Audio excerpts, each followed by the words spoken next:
Boa tarde, senhoras e senhores. Hoje é 11 de janeiro de 2026. São 16 horas. Senhoras e senhores, jornalista independente dos Estados Unidos, Ben Norton, foi o estopim de uma avalanche, minha amiga, meu amigo, de indignação e pânico, praticamente verdadeiro pânico, que está se instalando na sociedade norte-americana, porque cada vez mais, e agora mais do que nunca, Donald Trump se assemelha a um personagem que há exatos 100 anos atrás apavorou a humanidade. Estamos falando de Adolf Hitler. E você vai me falar, vamos à Lady Goodwin, não é? A Lady Goodwin, que é um advogado estadunidense, que diz que quando alguém está perdendo uma discussão, logo apela a chamar o outro de nazista, a comparar algum político com Hitler. Não. O próprio Goodwin falou que para as lideranças fascistas que estão assolando a humanidade, esse advogado que criou essa lei de Goodwin, ele disse o seguinte: olha, para esses direitistas que estão vindo aí, a comparação é perfeita, mas agora a coisa já chegou a um nível espantoso, porque o Donald Trump, basicamente, ele escancarou tudo, e aí a gente começa a fazer as comparações. O Trump é profundamente racista e ele já falou várias vezes que é uma questão de DNA, é uma questão genética, de superioridade dos americanos em relação, por exemplo, aos latinos. Quem é que falava isso? Você se lembra? Ele também é profundamente homofóbico e está proibindo as universidades, ou seja, está proibindo o conhecimento de abordar a homossexualidade, a pluralidade dos gêneros, né? E quem é que fez isso? Quem é que queimou livros que falavam sobre a homossexualidade? E também ele é expansionista. Ele acaba de expandir o seu império para a Venezuela. Quem é que começou a expandir o seu império 100 anos atrás? Sim, é ele mesmo, Adolf Hitler. As comparações são assustadoras e elas tomaram a imprensa da Europa e dos Estados Unidos. Você vai ver uma entrevista de Ben Norton em que ele diz o seguinte: olha, tem nada de tráfico, narcotráfico, o Maduro não tem nada a ver com narcotráfico. O problema do Maduro é o problema dos BRICS. E mais, esse jornalista dá a entender que aqui nós, no Brasil, vamos ser alvo daquilo que a Venezuela está sendo alvo agora. Mas isso não é algo bom, que os bolsonaristas comemoram o que aconteceu na Venezuela, eles acham que eles vão lucrar. Quem é que vai lucrar se as nossas riquezas forem levadas para os Estados Unidos? Aqueles pobres coitados, pobres de direita que ficam aqui, que estão exultantes com a invasão da Venezuela, quem vai perder são eles. São eles que são pobres, precisam de programas sociais, precisam do Estado, precisam de distribuição de renda. Então, minha amiga, meu amigo, esse talvez seja um dos vídeos mais importantes que eu já fiz desde que eu criei o Blog da Cidadania. Espero que as pessoas reconheçam isso, assistam e divulguem, porque, na verdade, 100 anos depois, há um novo regime fascista ameaçando a humanidade. Vamos assistir. Você que acompanha o Blog da Cidadania, eu venho pedir a sua ajuda. Está bastante difícil do ponto de vista de remuneração para poder financiar o trabalho aqui do Blog da Cidadania. Então, se você puder nos ajudar fazendo uma doação, se você considerar fazer essa doação, use o código Pix que está na tela, nos ajude para a gente poder fazer um canal melhor para você e nos manter para poder enfrentar essa guerra que vai ser a eleição de 2026. Conto com você. For more on this, let's bring in Benjamin Norton. He's founder and editor-in-chief of Geopolitical Economy Report. First up, thanks for joining us. Second, you're in Beijing. I'd like to get a sense of what is the reaction to all this from that part of the world. Well, it's similar to the response we've seen from most countries, which is outrage and anger. The United States has abducted the internationally recognized leader of a foreign sovereign country, which is a blatant attack on the sovereignty of Venezuela, and it's a threat to other countries around the world. This is why, President Lula da Silva in Brazil so vociferously condemned it, and it's even why the Chilean president, Gabriel Boric, who ironically had been a big critic of Maduro, but now he's afraid as well, and he said, if it happened in Venezuela today, it can happen anywhere tomorrow. And how does this look in terms of the strength Venezuela has, in terms of the trade ties and cooperation Venezuela shares with countries in Asia? This is a very important issue, and in fact, I think this is one of the reasons why the Trump administration has been so aggressive in Latin America and has attacked Venezuela, among other countries. If you read the national security strategy published at the end of last year by the Trump administration, they say that they want to impose the so-called Monroe Doctrine in Latin America. In fact, in the press conference that Trump gave after bombing Venezuela and abducting its president, Trump invoked the Monroe Doctrine, and he actually referred to it as the Don Roe Doctrine after himself. And part of this strategy is the U.S. is trying to isolate Latin America from its partners in Asia, especially China. China has become the largest trading partner of South America, and the Trump administration has essentially told the countries of the region they're not allowed to have relations with China, as well as with countries like Russia and Iran. If you listen to the rhetoric from Trump and Marco Rubio, they heavily emphasized Venezuela's partnership with Iran, and of course the Trump administration has also bombed Iran. So we see that, one of the reasons that Venezuela was targeted, of course, we have to mention Venezuela has the world's largest oil reserves. And in the press conference that Trump gave, he endlessly spoke about taking Venezuela's oil, U.S. companies investing in Venezuela's oil. That's certainly a factor. But another issue they talked about is Venezuela's close partnership with China, Russia, and Iran, and the attempt to impose the Monroe Doctrine and to cut off Latin America from the rest of the world. But Benjamin, can Latin America and China be decoupled?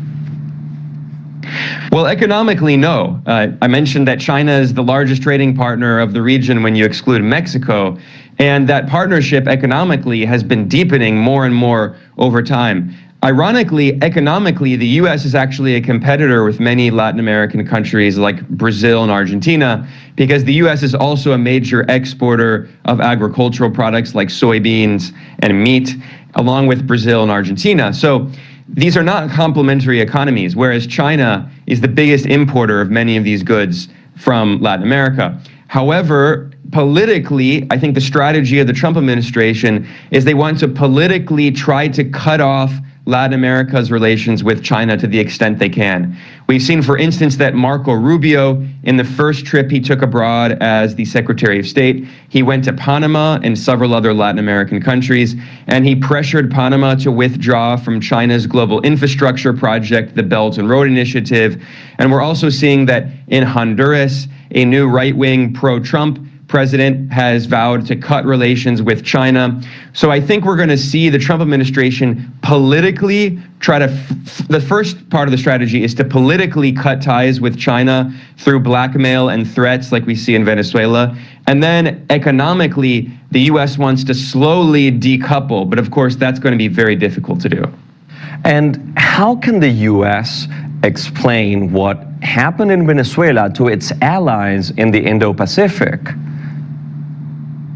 Well, the explanation from the Trump administration is might makes right. This is the law of the jungle. They're not even really trying to justify it. I mean, they'll do lip service to the idea of drugs, but we all know that's not true because Trump just a few weeks ago released from prison and pardoned one of the worst drug traffickers on earth, Juan Orlando Hernandez, who is the former leader of Honduras, who worked with the infamous Mexican drug cartel leader El Chapo Guzman. So we know that Trump's not actually concerned about drugs. And by the way, leading experts at the United Nations have shown that Venezuela's role in cocaine production is absolutely insignificant, very, very small. And then when it comes to fentanyl, which is a major issue in the US, Venezuela has absolutely nothing to do with fentanyl. So, you know, a lot of countries are asking, why is Trump doing this? And then you listen to Trump's press conference and he says, we want to take the oil. He says, we want to impose the Monroe Doctrine. He says, we want to impose US dominance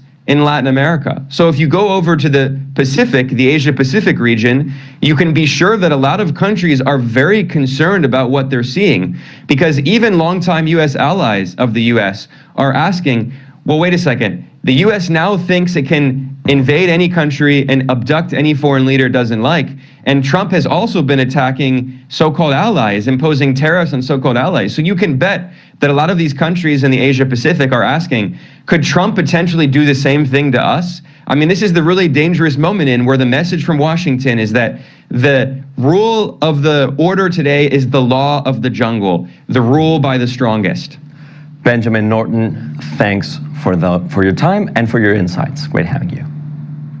An unsettling question has been dominating the US presidential race. Is Donald Trump a fascist, with some comparing him to Nazi Adolf Hitler? To get to the bottom of this, I sat down with Timothy Ryback, historian and author of Takeover: Hitler's Final Rise to Power.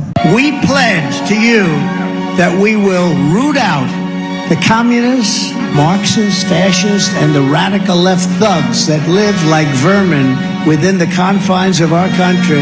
They're poisoning the blood of our country. That's what they've done. I said, no, they're not humans. They're not humans. They're animals. Convicted felon Donald Trump has already gone down in history as the oldest presidential candidate in American history at over 78 years old. So today we wanted to take an unbiased look at Donald Trump's full record on LGBTQ rights, including the good and the bad.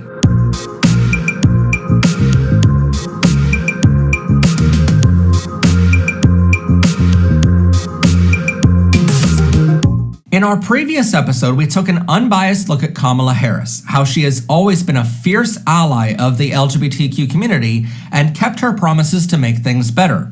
In a future episode, we plan to cover the even bigger homophobe RFK Jr., but this week we're focusing on the half-man, half-orange spray tan, Donald Trump.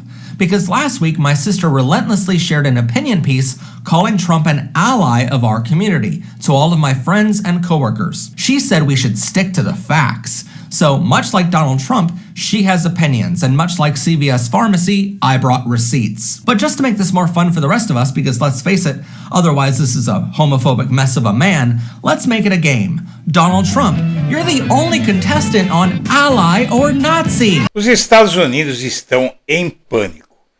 Os artigos fazendo essa comparação, eles são muito expressivos em quantidade e em profundidade. Aqui, por exemplo, nós analisamos a questão do racismo de Donald Trump, né, da teoria sobre raça superior, que é muito constante no que fala o Donald Trump. O que estamos testemunhando é o fascismo desenfreado, armado com força militar e protegido pela cumplicidade da mídia. Notícias honestas e sem restrições de acesso são raras. Assisti à cobertura noturna de 3 de janeiro na CBS e na NBC sobre o ataque dos Estados Unidos à Venezuela e sequestro do presidente Nicolás Maduro e sua esposa. E o que presenciei não foi jornalismo, mas sim coreografia da propaganda. A CBS, em particular, ofereceu 30 minutos ininterruptos de fantasia sancionada pelo Estado, ancorada por uma entrevista bajuladora com o secretário da Guerra, Pete Hegseth, um homem implicado na morte de mais de 100 pessoas no mar sem provas nenhuma, responsabilização ou devido processo legal. Em vez de questionar o poder, as redes de televisão passaram, sem qualquer dificuldade, para o espetáculo. E aqui, essa matéria, ela mostra o aspecto de como ele está dominando a mídia. Os Estados Unidos, em outra matéria, adotam doutrina nazista da década de 1930 em golpe de Estado na Venezuela. Em 3 de janeiro de 2026, os Estados Unidos realizaram ataques aéreos em Caracas, capturaram o chefe de Estado da Venezuela e noticiaram que administrariam o país. Trump declarou: "Vamos governar o país até que possamos fazer uma transição segura, adequada e sensata." Para os estudantes de história do século XX, essa linguagem não é estranha. Esse é exatamente o tipo de declaração que Hitler fez durante o seu governo. A ordem internacional pós-1945 foi construída especialmente após a derrota de Hitler para impedir que as grandes potências fizessem o que os Estados Unidos fizeram na manhã desse dia da invasão da Venezuela. A proibição do uso da força contra a integridade territorial dos Estados, prevista na Carta da ONU, os princípios de Nuremberg, a estrutura das normas da soberania, tudo isso emergiu de uma experiência histórica específica. Hitler anexou a Áustria em março de 1938. Hitler ocupou a Tchecoslováquia em março de 1939. Hitler invadiu a Polônia em setembro de 1939. Em cada caso, o Reich apresentou justificativas legais: governança criminosa por parte dos estados visados, necessidade de segurança, reivindicações históricas e proteção de alemães étnicos. As potências aliadas que derrotaram a Alemanha não se limitaram a punir esses atos. Construíram uma arquitetura jurídica internacional concebida para tornar sua repetição impossível. A categoria de crimes contra a paz, a prática de guerra de agressão, foi estabelecida em Nuremberg como crime internacional supremo, do qual derivam todos os outros crimes de guerra. Trump acaba de cometer os crimes. Jeffrey Robertson Casey, ex-presidente do Tribunal Penal Internacional para a Iugoslávia, afirma sem rodeios: Trump cometeu o crime de agressão que o Tribunal de Nuremberg descreveu como crime supremo. O que exige explicação é como os Estados Unidos, o principal arquiteto dessa ordem, chegaram a abandoná-la completamente e a fazê-lo utilizando precisamente a estrutura retórica que ela foi concebida para proibir, a doutrina do Lebensraum de Hitler, recentemente defendida por Peter Thiel. Sustentava que as grandes potências possuem esferas naturais, que as nações menores dentro dessas esferas existem por mera tolerância e que a absorção ou controle representam correção e não conquista. O Reich não se descrevia como agressor. A Alemanha administrava territórios para o benefício de seus vizinhos. E é exatamente o que o Trump disse, que está ajudando o povo da Venezuela jogando bombas lá. Muito bem, aí nós temos a era da rivalidade imperial. A avaliação de que os Estados Unidos fizeram na Venezuela, com uma ressalva de que o tempo pode facilmente provar que tais análises estão erradas. A alegada tomada de poder na Venezuela por Trump tem sido comparada ao que a invasão americana pretendia fazer no Iraque em 2003. Mas é preferível voltar à intervenção americana na Guerra Hispano-Americana, em 1898, e a conquista e a tomada de Cuba e das Filipinas, sobre as quais versa em A Insensatez do Império, um texto desse analista. Nesses casos, os Estados Unidos estavam entrando em guerras globais de redistribuição, termo cunhado por Lenin em Imperialismo, mas como uma potência mundial marginal e tardia. Tais guerras não desapareceram, é disso que se trata a invasão da Ucrânia pela Rússia. Mas, ao ocupar a Venezuela, os Estados Unidos elevaram a aposta e podem ter inaugurado uma nova era global de combate imperial. E, na verdade, o que choca que é a semelhança do racismo de Donald Trump. Trump gera reação negativa e comparações com Hitler após afirmar que imigrantes envenenam o sangue da nação. Em comício de campanha em Iowa, em 2023, durante a campanha eleitoral, o ex-presidente Donald Trump reiterou sua caracterização dos imigrantes como envenenadores do sangue da nação. Uma declaração que gerou reações negativas de seus oponentes. E o Joe Biden, em sua campanha, grupos de direitos civis e historiadores não hesitaram em fazer comparação tipicamente usada na política americana antes da ascensão de Trump para ataques hiperbólicos contra adversários ideológicos. Agora argumentam: o homem que domina as primárias republicanas para a presidência em 2024 está adotando a retórica fascista e racista dos nazistas e de outros regimes totalitários e autoritários. Vejam, dizer que os imigrantes envenenam o sangue da nação é basicamente o que Adolf Hitler falava, sem tirar e nem pôr. É exatamente igual essa declaração às que fazia Adolf Hitler. Qualquer um que já tenha estudado um pouquinho sobre o nazismo sabe disso. Nazistas queimaram livros sobre pessoas trans para inaugurar o fascismo. Agora Trump faz a mesma coisa. Ele tem inclusive invadido, ameaçado universidades para não tratar do racismo, da homofobia, para não defender a diversidade. Há quase um século os nazistas invadiram o Institute for Sexual Wissenschaft, o Instituto de Sexologia, uma instituição de pesquisa clínica pioneira fundada por Magnus Hirschfeld, um dos precursores da pesquisa transgênero. Só que o Trump, em vez de mandar soldados, ele tira dinheiro, ele ameaça as universidades, ele faz exatamente a mesma coisa. É uma só tática que é diferente. Em vez de ir lá e quebrar tudo e queimar os livros, ele imobiliza a universidade, ele tira os recursos, ele ameaça para que não tenha nenhum tipo de programa para pessoas trans e que não se aborde a questão da diversidade e dos direitos das pessoas trans, das pessoas homossexuais.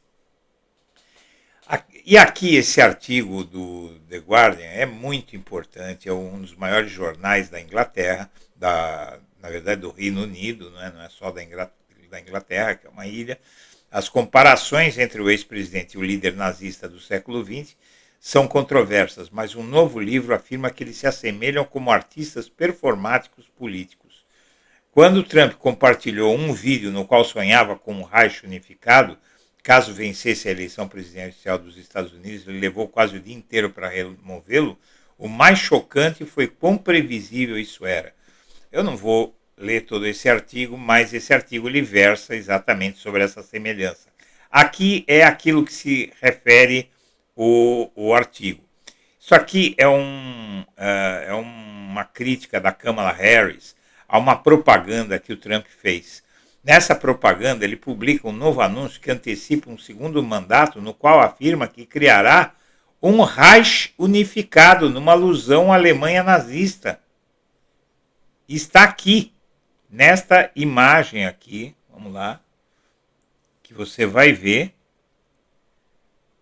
né? Aqui ele fala em Reich unificado. E aqui temos o vídeo. Vamos assistir. What happens after Donald Trump wins? What's next for America? The economy booms. American energy is unleashed and an end to crushing taxes. The border is closed and the largest deportation in history is underway. No more wars as we focus on home. Law and order is restored. The American dream is back and the best is yet to come. Make America great again. Pois é,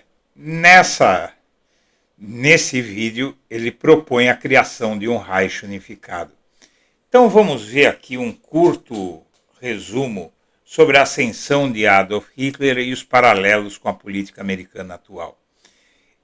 Os 6 meses que antecederam a ascensão de Adolf Hitler ao poder em 1933 incluíram esforços para impedir sua nomeação como chanceler da Alemanha. Um novo livro examina a série de eventos que levaram à ditadura de Hitler e os paralelos perturbadores com a política americana. Por exemplo, apesar da retórica odiosa de Hitler e de seus seguidores violentos, o líder do partido nazista foi nomeado chanceler após uma série de vitórias eleitorais. Após sua vitória, Hitler trabalhou para destruir as instituições democráticas da Alemanha. Durante a Segunda Guerra Mundial, as forças militares nazistas executaram 6 milhões de judeus e milhões de outras pessoas consideradas indignas de vida. Isso incluía testemunhas de Jeová, homossexuais e pessoas com deficiência. Timothy Rybeck é autor do livro Take Over, Hitler's Final Rise to Power, Ascensão de Hitler ao Poder. Rybeck argumenta que a ascensão de Hitler ao poder não era inevitável e que uma série de fracassos políticos possibilitou a sua ditadura. Rybeck também traça paralelos entre Hitler e o ex-presidente Donald Trump. Ambos tentaram anular uma eleição presidencial e ambos promoveram retórica de ódio contra imigrantes, entre outras semelhanças. É isso mesmo, minha amiga, meu amigo. O Hitler também disse que ele foi roubado numa eleição, que ele venceu a eleição em 1932 e que a eleição foi roubada dele, exatamente como Bolsonaro e como Trump. Segundo duas pessoas presentes em uma conversa privada, Trump teria dito: preciso do tipo de generais que Hitler tinha. Desde que essa declaração se tornou pública, a campanha de Trump tem ridicularizado qualquer comparação entre ele e Hitler. Rybeck também faz comparações entre a política dos Estados Unidos e a República de Weimar de 1932, incluindo a polarização na imprensa, a violência armada e as brigas. O que podemos fazer para garantir que os Estados Unidos permaneçam uma democracia e evitem se tornar uma terra sem lei? Esse foi um programa com Timothy Rybeck, que escreveu esse livro, mas eu acho que aí esse resumo do livro dá para ter uma ideia do que está se passando atualmente nos Estados Unidos. Senhoras e senhores, eu agradeço a atenção e deixo meu abraço para todo mundo.